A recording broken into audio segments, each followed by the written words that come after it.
जय माँ भवानी, जय महाकाल। दोस्तों, आप लोग कैसे हैं? स्वस्थ होंगे, मस्त होंगे, अपने अपने काम में व्यस्त होंगे। मैं भी मस्त हूँ। और जैसा कि आप सभी जानते हैं कि मेरा एक सूत्रीय कार्यक्रम है, सड़ी को और सड़ाना। सड़ी के कुछ राज जो मुझे पता चले, जैसा मैंने कल एक अपने वीडियो में कमेंट माध्यम से भी बनाया था कि आज मैं इसके कुछ राज खोलूंगा। तो चलिए इसके कुछ राज खोलते हैं। इसका वास्तविक नाम रजिया खातून है। रजिया खातून कहाँ की रहने वाली है? ये सहारनपुर के आसपास की कहीं ग्रामीण क्षेत्र की रहने वाली है। और इसके अब्बू ने इसका निकाह अब्दुल हसन नाम के एक व्यक्ति से किया जो नाई का काम करता था। तो इनका सही निकाह हुआ, अपना वैवाहिक जीवन इसका मस्त चल रहा था। तो ये जो है शादी से पहले ही इश्कबाज थी। ये जो है इश्कबाज लड़की थी। इसके अपने मायके में भी 2-4 लड़कों से प्रेम संबंध थे। तो अब्दुल हसन से इसका निकाह होता है और ये अब्दुल हसन के घर आती है। इनकी वैवाहिक जिंदगी मस्त चल रही होती है।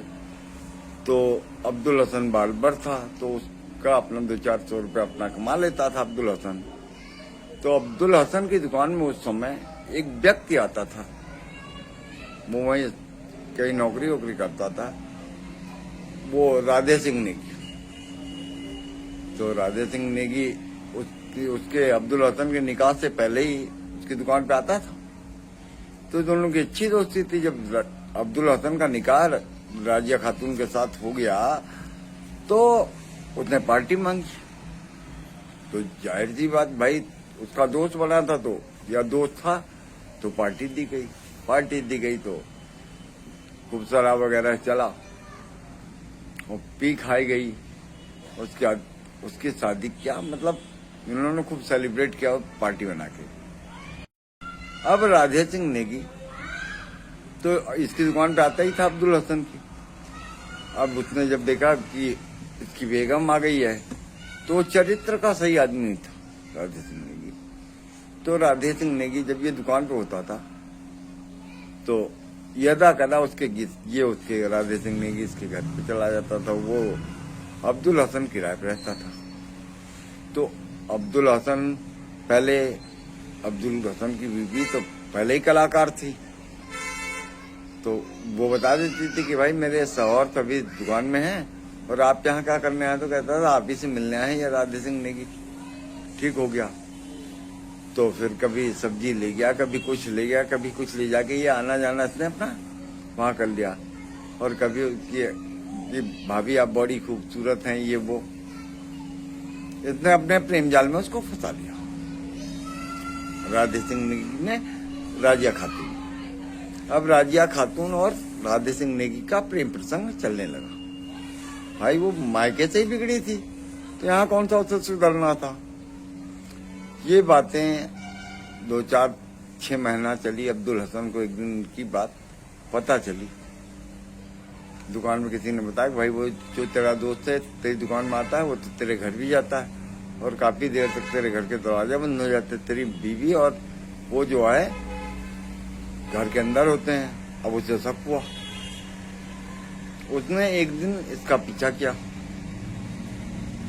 तो जैसा भी जो हुआ है वो तो ये राधे सिंह नेगी और राजिया खातून ही भली बात बता सकती हैं और अब्दुल हसन ही बता सकता उस चीज को।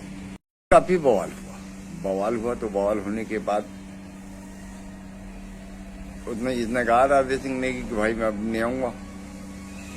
उसने जो भी किया उसके बाद ठीक रहा, घर चल ही रहा था उसका, बेचारे का उसको खाना मिल ही रहा था अब्दुल हसन को। उसने इसकी ये गलती माफ की इसकी राजिया खातून। लेकिन राजिया कहाँ अपनी आदतों से बाज आने वाली थी। अब ये फोन के माध्यम से राधे सिंह नेगी से कांटेक्ट में थी। तो साहिबाबाद के एक होटल में ये लोग 2019 में पकड़े गए।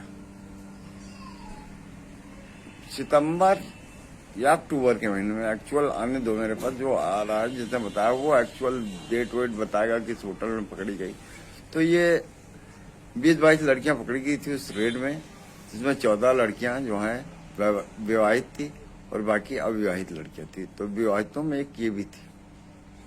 तो जब अब्दुल हसन वहां आता है और अपनी बीवी को पुलिस से छुड़ाता है, तो भी अपना जमानत करा के, तो फिर उसको घर लाता, तलाक देता।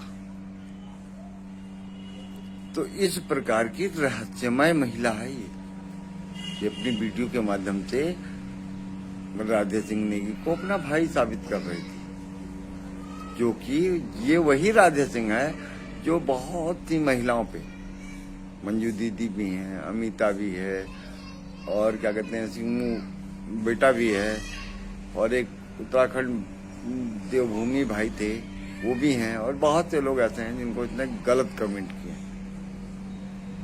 तो इतना रहस्यमयी चरित्र है इनका। तो जो जैसा होता है, एक कहावत मैंने सुनी कि जो जैसा होता है उसको वैसे ही दिखता है। तो इसको भी अपनी तरह ही पूरी दुनिया दिखाई दी। अबे राधे सिंह नेगी, मैं तुझसे पूछता हूँ, उर्फ पादे सिंह नेगी, कि अगर तू क्या कहते हैं इतना ज्यादा वो है और ये महिलाओं पे अभद्र कमेंट करता था, ये करता, तूने आज तक मुझे लगा 7-8-10 दिन तो हो ही गया मुझे यूट्यूब पे अपना नंबर दी, तो तूने मुझे आज तक फोन नहीं किया। अब तो तेरा और रजिया खातून का जो तुम लोगों ने होटल में रंगरेलियां बनाई या अप्राकृतिक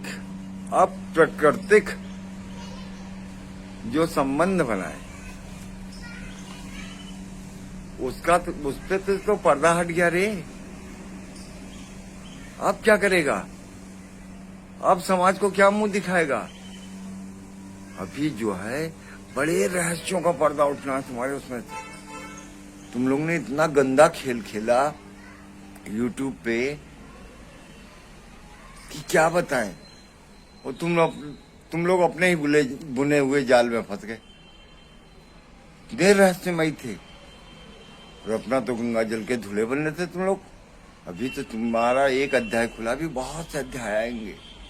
मैं जिस पे इल्जाम लगाता हूँ विथ प्रूफ लगाता हूँ, ये ध्यान रखना। क्या तुमने तो हवाई कहा था। मैं तेरे और सड़ी के अवैध संबंधों का आज तुमने भंडाफोड़ किया है। अभी आने दे, जैसे जैसे वो मेरे पास प्रूफ आते रहेंगे वैसे वैसे मैं दिखाता रहूंगा यूट्यूब पे। क्या समझ में आ गया? आ रहे हैं प्रूफ मेरे पास, कुछ आए हैं, कुछ मैं संतुष्ट हो लूं, पहले उन प्रूफों से मैं संतुष्ट होता हूं, तब यूट्यूब पे डालूंगा उनको। अभी तो तेरी कहानी आई है, तेरी और तेरी प्रेमिका की। दोस्तों ये है चरित्र इनका भाइयों, इस प्रकार की है ये महिला और इस प्रकार का है इसका ये प्रेमी राधे सिंह ने। इसीलिए इसके पति ने इसको तलाक दिया, इसका हलाला हुआ, क्योंकि ये मर्दखोर तो पहले से थी, हवस की भूखी है। इसने अपने हवस को मिटाने के लिए अब्दुल हसन के घर को तबाह कर दिया, इससे रजिया खातून नाम। तो रजिया खातून तेरे काले कारनामे पब्लिक के सामने उजागर होना स्टार्ट हो गए हैं। तह खुल रही परत दर परत, कितनी रहस्यमयी महिला है तू, ये जो है पब्लिक में आना बाकी है। अभी एक परत खुली है, अभी पता नहीं कितनी परतें और हैं, कितने रहस्य तेरे और छुपे हैं अंदर। तो दोस्तों इस प्रकार के से हमारे देश के माहौल को बिगाड़ने में है ये। बताओ, हमारे समाज के माहौल को गंदा कर रहे हैं ये लोग। इस प्रकार की महिला और इस प्रकार का पुरुष ये बहुत महिलाओं को इतना अभद्र कमेंट किया, अपने कैरेक्टर की तरह समझ लिया इसने। जैसा ये है ना, इतना वैसा ही दूसरे को भी समझ लिया। पे तेरी माँ ने दूध पिलाया तो एक बार फोन तो कर मुझे। अच्छा रश्मि, तभी तुझे मैं बुढ़ा दिखाई देता है, लेकिन हम उसमें बुढ़े नहीं है। हाँ क्या? हाँ तो समझ गई होगी क्या? साड़ी तुझे मैं नहीं छोड़ने वाला। मैं अपने दुश्मन को अगर उस पर कीड़े पड़ जाए और उसके कीड़ों पे भी कीड़े पड़ जाए और उन कीड़ों में भी कीड़े पड़ जाए, तब तक नहीं छोड़ता। तो सोच ले, तेरे सारे काले कारनामों का पर्दाफाश करना है मुझे। तेरे सारे रहस्यमयी चरित्र को दुनिया के सामने उजागर करना है। तो दोस्तों, आज मैं अपनी वाणी को यहीं विराम देता हूँ। फिर मिलते हैं नेक्स्ट ब्लॉग में नेक्स्ट रिएक्शन के साथ। तो आप सभी अपनी राय कमेंट के माध्यम से जरूर रखें, और जिनका दिल करता हो मेरी जो है चैनल को या मेरी वीडियो को लाइक करें। जिनकी आत्मा कहती हो कि मेरे चैनल को सब्सक्राइब करना चाहिए वो सब्सक्राइब करें, और जिनकी आत्मा न कहती हो कि मेरे चैनल को सब्सक्राइब न करें तो वो कतई न करें। इसी के साथ मैं अपनी वाणी को विराम देता हूँ। जय माँ भवानी, जय महाकाल।